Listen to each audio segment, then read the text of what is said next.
Merhaba dostlar. Yeni bir soruyla yine karşı karşıyayız. Bakalım soru bizden ne istiyor?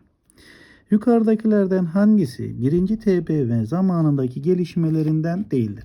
Arkadaşlar 1. TBMM dönemine baktığımız zaman 20 ile 23 arasında. Halifelik ne zaman kaldırıldı arkadaşlar? 24'te kaldırıldı. Cumhuriyet ne zaman ilan edildi arkadaşlar? 23'te. Saltanat ne zaman kaldırıldı arkadaşlar?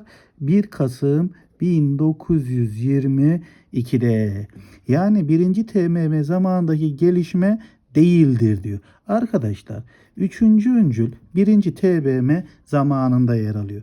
Bundan dolayı 3. öncülleri ne yaptık? Eledik. 23 ve 24 kaldı geriye. Bundan dolayı doğru cevabımız nedir arkadaşlar? D seçeneğidir. Beni dinlediğiniz için teşekkür ederim.